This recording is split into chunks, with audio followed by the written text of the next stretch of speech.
Good evening. My name is Aurélien Laurent. With my colleague Miss Urbanova from the Corax Foundation. We'll have this match between two teams. We are in day 3. Two teams will try to qualify for the 8th of finals. So I give the floor to my colleague Miss Urbanova. Thank you very much and welcome everyone. Good day to the participants joining us today. Good day to the viewers and of course, good day to our 3 judges that will be reviewing this match afterwards.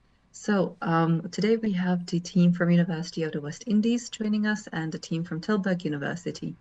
The teams have prepared in advance for the topic, the pay or okay approach to managing social media platform advertisements ensures adequate user consent for data collection and profiling. So the 2 teams have prepared for both sides of the argument. As always, we will only find out which position they will defend for the debate in a short while. And before we do that, it is time to learn a bit more about the speakers today. Starting with the team of University of the West Indies, Ms. Sorillo, the floor is yours. Hello everyone, my name is Teresa Cirillo. I am a Year 2 law student at the University of the West Indies and I'm really excited to be here for the debate today. Thank you and welcome. Joining us from Tilburg University, Ms. Vasile. Hello, my name is Dana Vasile and I'm a first-year student at Global Law in Tilburg University, and I wish everyone good luck for today. Thank you and welcome. From University of the West Indies, Ms. Aswan. Hi, good afternoon, everyone. My name is Jihia Asun. I'm a third-year law student at the University of the West Indies, and I really look forward to debating today. Thank you and welcome again. From Tilburg University, Mr. Aguirre Rosas. Hi everyone, my name is Venancio Aguirre. I'm in second year global law student at Tilburg University, and I wish everyone good luck for this debate. Thank you and welcome. From University of the West Indies, Mr. Mohammed. Hi, my name is Jerome Mohammed. I'm a second-year law student at the University of the West Indies, and I'm very excited to be here today in this debate. Welcome. Also, the 2 teams have the support of their coaches. For Tilburg University, that is Mr. Pransavi and Mr. Jank, who are also the past participants of the competition. For University of the West Indies, it is Dr. Arlisha Elias Roberts, also Dr. Afonso, who's joining us also today. So if there's any words you would like to share with the students, the floor is yours, Doctor. I'd just like to wish everyone all the best today and have fun. Thank you very much. As well, from the side of organization, I would also like to wish the good luck to the students. It is the day 3 of your debates, so the 3rd round will be taking place. And you should be seeing the screen for the allocation of positions shortly. If I can just get a confirmation that you can see it.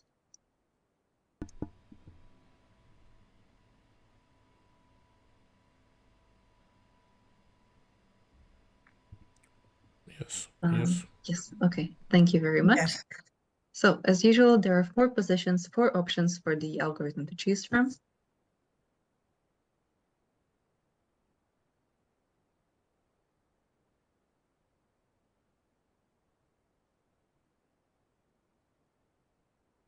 So, for the sake of today's debate, it will be the Tilburg University debate team that will defend the position against. Therefore, the University of the West Indies will be defending position in favor. To confirm, the University of the West Indies will argue that the pay or okay approach to managing social media platform advertisements ensures adequate user consent for data collection and profiling. Instead of this side, the Tilburg University will argue that the pay or okay approach to managing social media platform advertisements does not ensure adequate user consent for data collection and profiling. You now have 5 minutes to finalize your preparation. Feel free to close your cameras.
Aurelian? Yes. Yes, one of the students' computers, they had technical problems, so she'll be speaking from my computer. Okay, that's fine. Yes? Sure.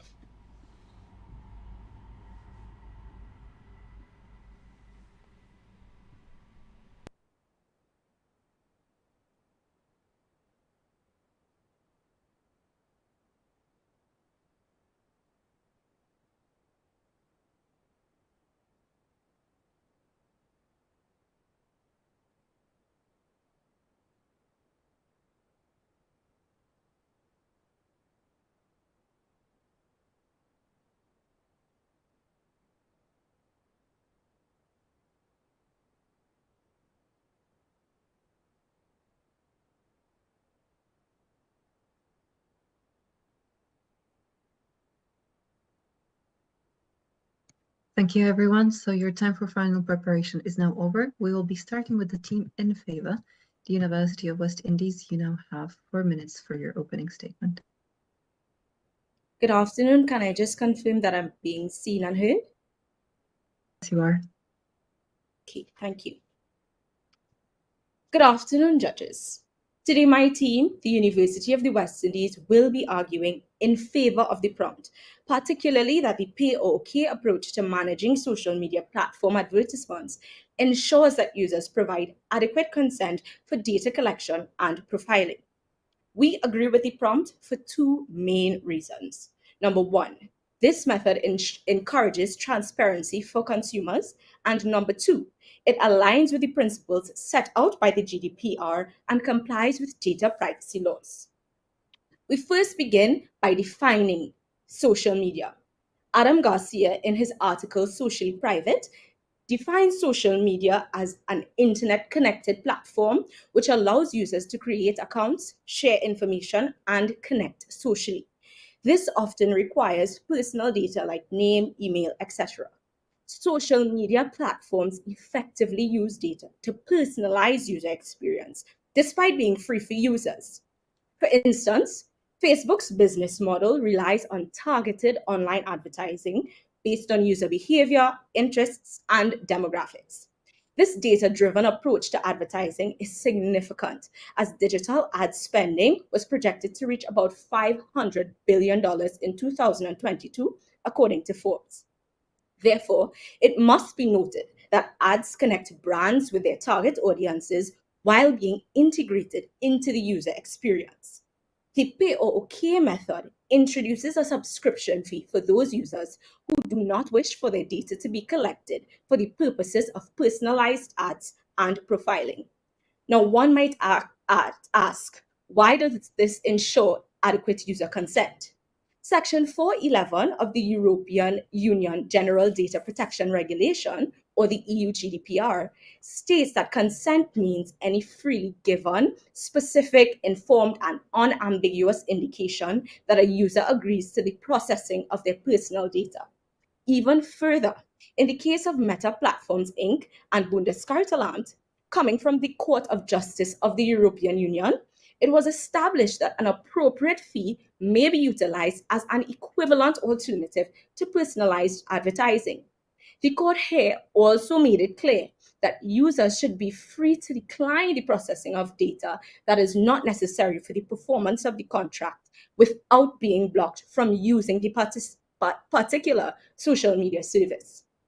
Now, with the pay-OK method, ensures adequate user consent because it allows users to ascertain what their data is being used for and the purposes of the ads, and this allows for transparency. If users disagree with this purpose, the company is still able to get the profit it would have made by charging a small subscription fee to have an ad-free experience. Consumers also have the option of changing ad preferences and amending the information they choose to share with a particular app. We now look to Article 7.3 of the GDPR, which further states that consent should be able to be withdrawn as easily as it is granted. Therefore, introducing a small subscription fee gives consumers the opportunity to rescind their consent at any time by agreeing to pay for an ad-free experience. It is for these reasons that we are inclined to agree with the with the prompt that the pay-OK method in managing social media advertisements definitely ensures that users can adequately consent to their data collection and profiling. Thank you. Thank you very much. We will now hear the opening statement in the against position. University of Tilburg team, you have 4 minutes.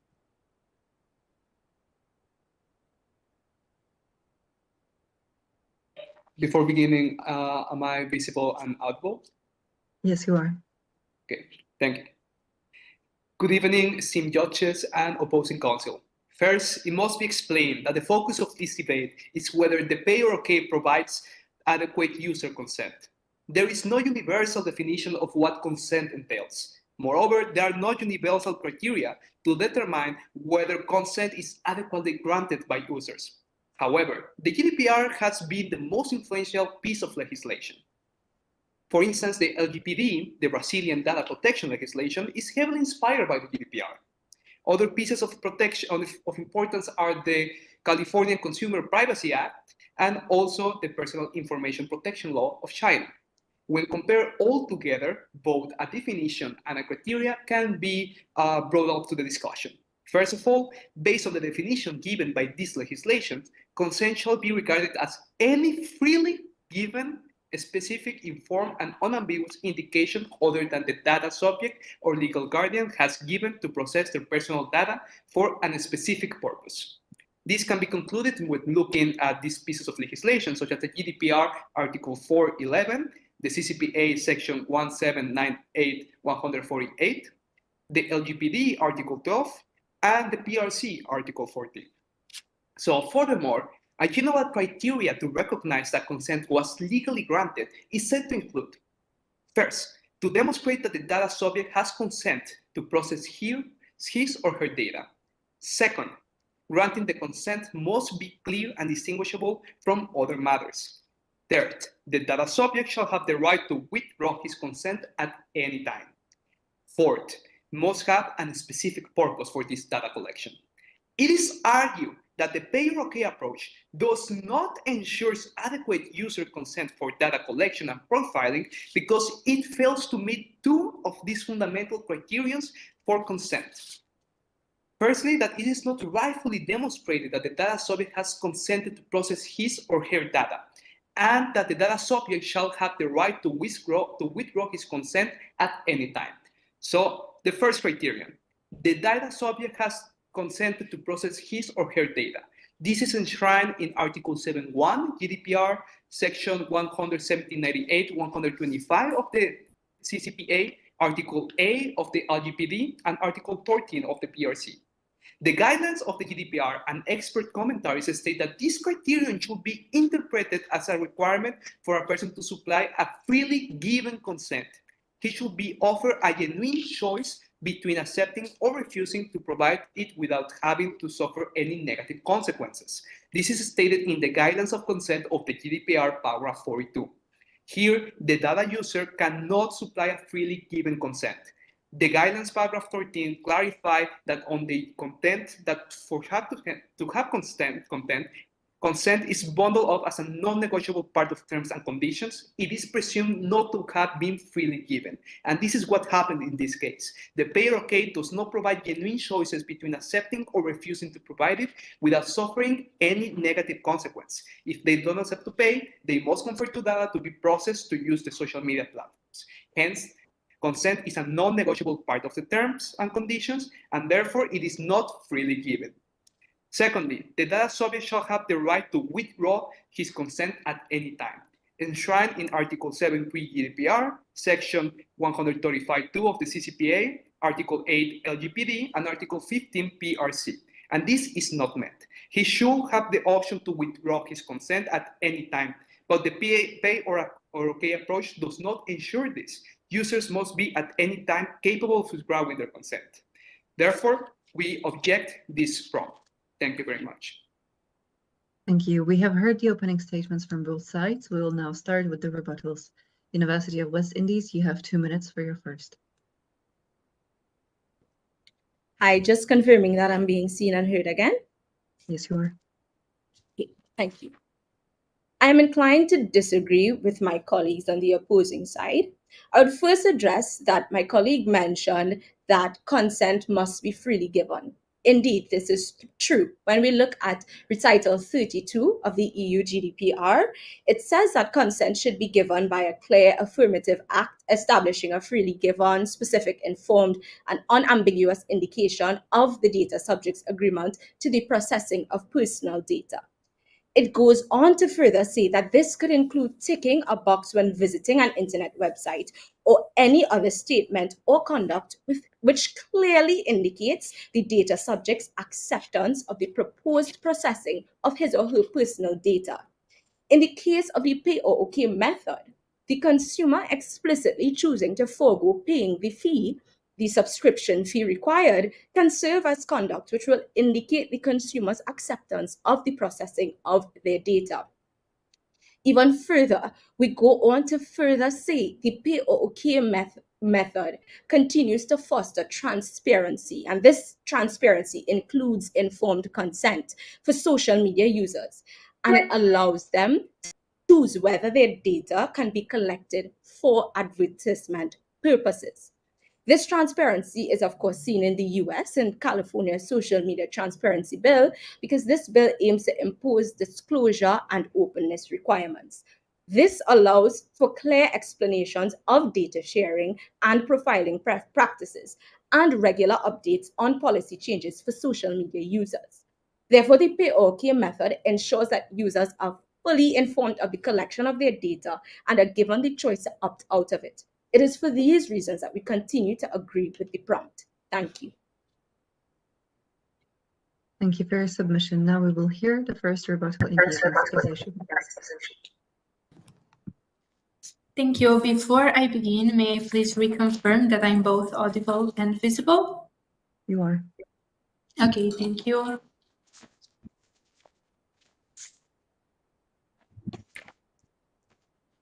Good evening, esteemed judges and fellow colleagues. First, I will start by saying that the prompt of this motion requires us to prove that consent is that the pay or okay approach does not ensure adequate consent. So, if we prove to you that this consent is not adequate, then we also prove you that we should not take that much into consideration their transparency point. They need to focus on establishing why the approach ensures adequate consent, not on the transparency point, because it is not that related to the prompt.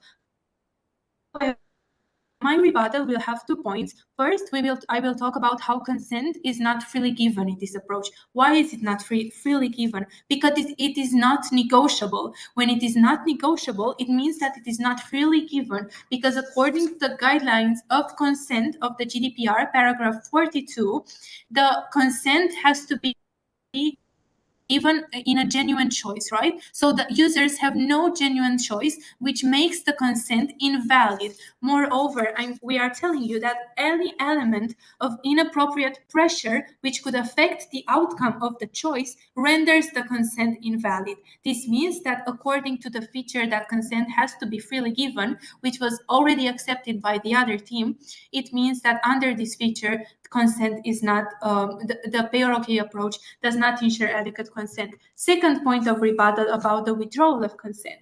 We are telling you that the socioeconomic scenario varies from country to country and from individual to individual, and it cannot be assessed what an appropriate fee means. More than that, we are telling you that there are a lot of open letters for the European data database by organization urging the database to stop the pay or okay approach because it is unlawful. Therefore, we oppose the prompt.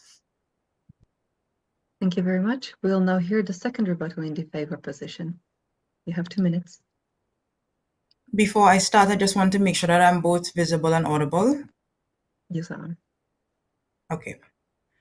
I must respectfully disagree with my opponents, as they fail to consider that given the customary operation of social media platforms, the pay or okay approach is revolutionary, as it allows enhanced consent and privacy protections by allowing the subscription fee. Furthermore, using subscriptions as an alternative to viewing advertisements are a proven and profitable business model in numerous industries like music and news. It promotes data privacy and consumer autonomy, as the approach can ensure legal compliance with articles in the GDPR by obtaining explicit consent for data collection and profiling. This gives users who do not wish for their data to be processed a fair alternative. The argument also fails to consider that the Court of Justice in the European Union endorsed subscriptions for personalized advertising in the case of Meta Platforms Incorporated and others versus Bundeskartellamt. As it relates to the data subjects not having the opinion to withdraw consent, the pay or OK approach promotes a binary option whereby users can withdraw consent by and still have the option to use the applications. Furthermore, as it relates to the economic concerns, Facebook recently, through Meta, Facebook recently reduced the prices for tiered advertising from 9.99 euros to 5.99 euros in a recent statement in March. Furthermore, social media applications come from companies who incur costs to provide these services. So if ads lose the effectiveness due to data refusal, they must seek another viable alternative. And this has been accomplished equitably in this pay or OK approach. And as a result of that, we agree with the prompt. Thank you. Thank you. We'll now hear the second rebuttal in the against position. Tilburg University, you have 2 minutes. Before I begin, just to confirm that I'm both visible and audible. You are. Okay, thank you. So first of all, this rebuttal will focus on 2 points. First, most of the arguments that were said by the opposing counsel in their previous interaction was an economic approach given to this pay or OK, justified that it is profitable for the companies and that this is a model that has resulted for profit for these private entities. How we know that the pay or OK at the end of the day is originated from a market regulation system. However, this is not the point of the quote of the prompt today. We are discussing whether this pay or OK method is adequate for the user's consent. And we argue that it is not, because as simply as that, it does not fulfill the criteria of to have legal consent granted. Enhanced consent, and I'm quoting from the opposing counsel, is not the same as an adequate or legal consent. First, it has to be proven that the data has been given freely to the business, and moreover, it has to be proven that they can withdraw their consent whenever they want, which is not the case. When putting a fee to withdraw your consent to this of your information, this means that you are not able to do it whenever you want or whenever you can. Since you put a fee, that option is already limited, and since they fail to 2 points, they cannot really show that this is adequate user consent. Moreover, the discussions have been made at the European level and have been asked for opinions of the European Data Protection Board about these pay or OK methods, and several countries have raised their concerns that this is actually a way to circumvent the GDPR, therefore not actually granting a legal way of ensuring the consent of the consumers. Therefore, we disagree with prompt, and we have proved that this is not a way to ensure consent of the consumers. Thank you. Thank you very much for your submission. This marks the end of rebuttals. We will hear the concluding statements from University of the West Indies. You have 2 minutes. Hi, I would like to Your audio is a little choppy. I would like to ask everyone else but the timekeeper to close your cameras. And Mr. Hamid, try again. Hi, am I being seen and heard? You are being heard. Your video is a little choppy, but we'll try to proceed as we can. In case your audio gets cut off, the timer will be paused. Okay. In conclusion, the pay or OK approach to managing social media platform advertisements addresses the issue of ensuring adequate user consent for data collection and profiling. This is seen by the method of introducing a subscription fee for users who opt out of personalized ads, And this also aligns with the GDPR principles as it ensures that consent is freely given, specific, informed, and unambiguous. This approach also allows users to understand how their data is used and provides the option to decline personalized advertising while still allowing the users to support the platform through a small subscription fee. Moreover, the pay approach facilitates an easy withdrawal of consent as mandated by the GDPR guidelines. Despite our opponents' views today, we remain firm in our perspective that while there are considerations regarding the impact on small publishers and the user experience, the pay or OK method approach to privacy and even revenue generation in the social media landscape. Overall, implementing this approach ensures that users have control over their data, and it aids in enhancing transparency in advertising practices. Thank you. Thank you for your submission and conclusion. We'll now hear the concluding statement in the against position. Tilburg University, you have 2 minutes. Okay, thank you, but can I please confirm again that I'm both audible and visible? You are. Thank you. Esteemed judges and fellow colleagues, today we have argued that the pay-or-OK approach to managing social media platform advertisements does not ensure adequate user consent for data collection and profiling. Why are we saying this? We are based on four really important pieces of legislation: the GDPR, the Brazilian data protection legislation, the California Consumer Privacy Act, and the Personal Information Protection Law of China, which all four of them establish that in order for consent to be adequate, which is the prompt of the debate, it has to meet 4 criteria, and we prove to you that 2 of them means that the consent is not adequate. The 2 criteria that are not met is that first, this consent is not given freely by the data subject, and this is not in accordance with Article 7.1 GDPR, Section 1798, 125 of CCPA, Article 8.1 of LGPD, and Article 13 of PRC. Because when we are talking about freely given consent, imposing a fee on it does not mean that it does mean that it is not free anymore. It is not freely given. The choice is impeached. And the second provision that is not met is the withdrawal of consent, because you have to be able to withdraw your consent as easy as it is to make your consent, right? So because users do not have this possibility, it means that the consent is not adequate. So if the consent is not adequate, it means that neither the consumer is.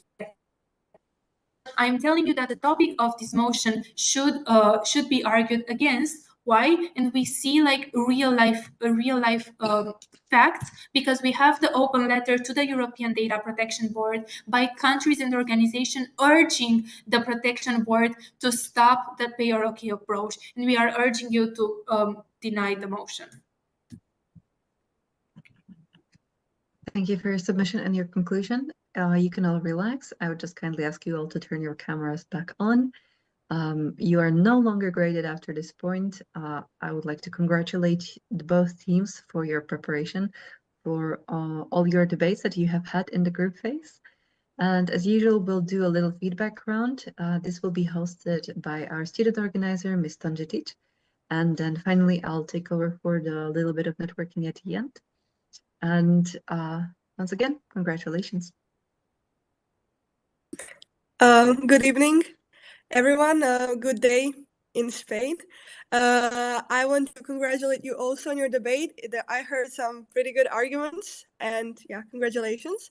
So I would like to ask you some questions about the debate. How did you find the debate? Like, how did you find the topic itself, especially in comparison to the previous topics? And I would like to begin with the University of Tilburg. Maybe Mr. Rosas, would you like to answer? Yes, thank you. I think this topic is really interesting and really manageable. We had our previous topic was about the sports law. It was not the one of the state immunities, but I believe that this case is really, really interesting to debate. Thank you.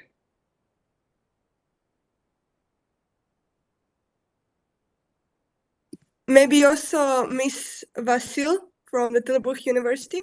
Would you also like to comment?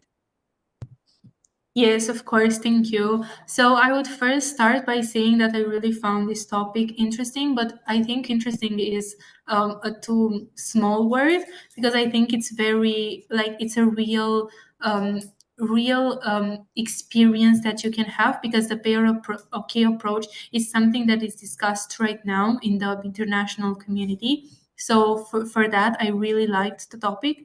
And also I found it very approachable for both sides. Like, we were able to find arguments for the for the pro side and also for the against side, which I think is really important to have an adequate debate for both sides. So yeah, and I think both teams did a really, really good job. Thank you. Maybe University of the West Indies, Mrs. Asson, would you like to answer the question? Hi, am I being seen and heard? Yes, you are. Okay. I really enjoyed the topic. Actually, I enjoyed doing the research about it, and I agree with the others who went before me. I think it was a very interesting topic to research, and I enjoyed debating it today. Okay, and Mr. Mohammed. Hi, everyone. So, am I being seen and heard? Yes, you are. Okay, well, I really enjoyed today. The experience of debating is remarkable, and in our preparation, we were able to get arguments of both sides. So I enjoyed doing the research as the topic is very relevant. So overall, it was a good experience. Thank you. And for Ms. Cirillo, I have another question, if that's okay. How did you find the arguments of the opposing team? And did you maybe have a preferred side in this topic? I think I'll have to share the sentiments that some of my colleagues expressed about it being able to be argued really from both sides. So I really liked the negative arguments, but also the positive and the affirmative side is also so important. And I agree with both sides to some extent. So I think it was so fascinating doing this topic and so applicable and current. And I'm just really grateful for the experience and even this whole debate. I just love this so much, and all the best to everyone. It was really good. Well, I agree with the relevance of the topic, and it also gave me some time to think, because you both sides made very good arguments. And that would be it from me. I would like to give the floor to Miss Ana Maria. Thank you very much, and really congratulations, everyone. It is quite a challenging topic, and I think over the course of the three rounds that you have faced in the group phase, you have experienced quite a few challenging ones. On that note, I would like to perhaps give you the floor to reflect on how you found the group phase. Perhaps there was an experience that stood out in particular over the past debates or past preparations that you've had. Perhaps this is the experience that stood out the most for the debates. And on that note, passing first to the floor to Mr. Mohammed of University of West Indies. So in preparing for this debate, what I really admired, what stood out to me was the amount of work that a group can put forward. So apart from doing this research, it stood out to me the way that we could have collaborated, shared ideas, shared research, and worked together. And I think that's the team spirit that really stood out to me. Thank you for sharing. Same question to Ms. Vasile. How did you find the group phase? Is there anything in particular, perhaps, that you can say already that stood out? Thank you. So I think for me as a first-year student, it was a really nice experience to have the debate, and I highlight it that much that I will probably do it next year if I have your. I really love opposing teams and also from front, but from around too. They actually proved to us that they did their research really good. They had really good arguments and rebuttals. So I really think it's a really good learning experience. Thank you. Thank you for sharing. On the opportunity of the group phase to meet several teams, I would also like to perhaps attach to that one other question, and that would be whether or not your teams had the chance to observe the debates of other teams, be that within your group. Perhaps in the preparation for this match, you had a chance to watch a debate of your opponents before this round, or perhaps if you had a chance to follow debates of other groups. Giving the floor to University of West Indies, perhaps Ms. Aslan. Hi, yes, I had the opportunity to look at other debates. After the I think day 2 debate, I went and looked at my team's debate with our opponents, and I also looked at this team's debate with the other group in this grouping. So yes, I did have a chance to look at the debate in preparation for today, but also just to observe the debates in general. Thank you for sharing. The same question to Mr. Akire, and perhaps also attached to that one, a second one, and that would be, did your predecessors give you heads up of what you can experience during the group phase, or were you perhaps surprised by some of the preparation steps that were required? Thank you. So first, answering the first question, we did have the chance of looking at other teams and their debates. That's why I found very interesting the topic of the last group phase about the state, about the treaties and the flexibility in the treaties. It was very good arguments made both by The Hague and by the West Indies. Moreover, for your second question about whether our coaches gave us some heads up about this group phase, they provide us the most, regarding experience, they provide us the most basic in the sense of what to expect. They also help us, with thinking more like in the legal terms and provide us this guidance that a coach is supposed to seek. But overall, we find very interesting this format of the group phases. It kind of reminds me like a World Cup tournament, which it is. So I find it very, very interesting.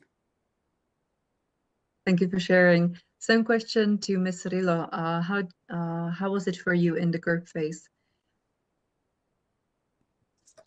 How was it for me in the current phase? Yes, and did your predecessors, as your team also had a team, your university also had a team representing you in the previous edition? Apologies, it's a late evening here. But did you have perhaps some surprises based on the experience that you might have heard shared by your predecessors in the competition? I wouldn't say I had many surprises, but I feel like at this point I'm so speechless about this debate, about how interesting and fun it was. We did look at some of the debates from before, and I also would have gotten some, a lot of information from people who have done similar debates before. And yeah, this current phase was really nice. Thank you for sharing. And of course, speaking of the mentorship perhaps the teams have received over the course of preparation, I would also like to give the floor to Dr. Afonso. If there's anything you would like to share with the teams as you have observed the match.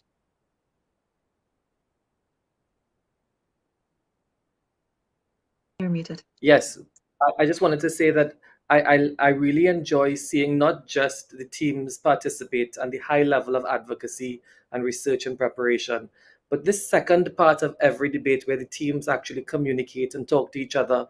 And I think that's really a benefit of the entire debating experience, this networking at an international level. And you realize that all of the students are really working very hard, but it's healthy competition. They encourage each other, and that support, I think, is something that I really enjoy about this particular competition. The importance they place on having the teams get to know each other, even though it's a virtual environment.